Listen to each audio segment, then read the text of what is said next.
Africa के Ethiopia में भीषण ज्वालामुखी विस्फोट हुआ और अब उसका सीधा असर भारत तक पहुंच चुका है। हेलीगोबी नाम के ज्वालामुखी से उठी राख का विशाल गुबार 14 किलोमीटर ऊंचाई तक फैल गया और हवा के रुख के साथ यमन ओमान होते हुए भारत के आसमान में दाखिल हो गया। सबसे बड़ा खतरा एयर ट्रेवल पर है। दिल्ली एनसीआर और उत्तर भारत के कई रूट प्रभावित हो चुके हैं। डीजीसीए ने सभी एयरलाइनों को आपात एडवाइजरी जारी कर दी है। कई इंटरनेशनल उड़ानें रद्द, कई रूट बदल दिए गए।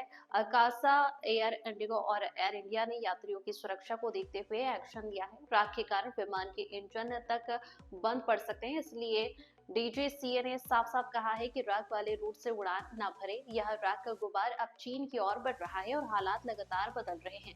आगे क्या होगा, पूरी कहानी विस्तार से वॉइस ओवर। अफ्रीका के इथियोपिया में स्थित हेलीगोबी ज्वालामुखी ने 12,000 साल बाद अचानक भीषण विस्फोट किया। यह ज्वालामुखी अफार इलाके में इरिट्रिया बॉर्डर के पास और अदीस आबाबा से करीब 500 मील दूर है।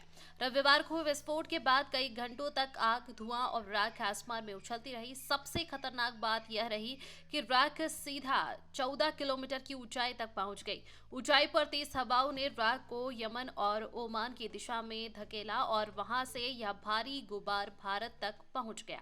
उत्तर भारत के कई हिस्सों में एयर ट्रैफिक सीधे प्रभावित हुआ है। डीजीसीए ने तुरंत एडवाइजरी जारी करते हुए सभी एयरलाइनों को चेताया कि राख वाले रूट से उड़ान न भरे, फ्यूल मैनेजमेंट बदले और किसी भी संदिग्ध घटना की तुरंत रिपोर्ट करें। डीजीसीए के मुताबिक राख विमान के इंजन को नुकसान पहुंचाती है, विंडशील्ड को काला कर देती है और नेविगेशन सिस्टम तक प्रभावित हो सकता है। इसी वजह से कई एयरलाइंस ने आपात कदम उठाए।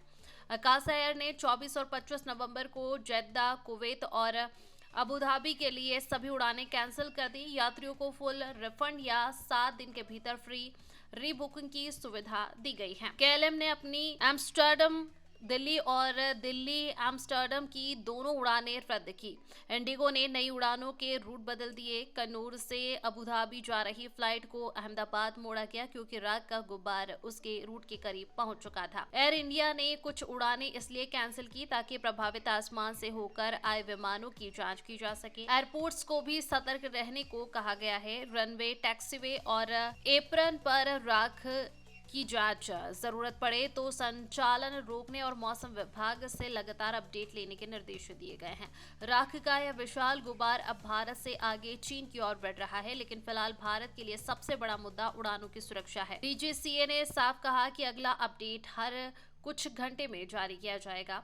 हेलीगोबी ज्वालामुखी का यह विस्फोट पूरे एशिया और अफ्रीका के एयर ट्रैफिक सिस्टम को प्रभावित कर सकता है। अगला 24 से 48 घंटे बेहद अहम है। फिलहाल भारत में एयर ट्रैफिक अलर्ट मोड पर है और डीजीसीए लगातार हालात पर नजर रखे हुए हैं। जैसे ही कोई बड़ा अपडेट आएगा, हम आप तक सबसे तेज पहुंचाएंगे। अगर आप पहली बार हमारे चैनल पर आए हैं तो चैनल को सब्सक्राइब करें और बेल आइकन दबाएं ताकि दुनिया भर की हर बड़ी खबर सबसे पहले आपको मिले।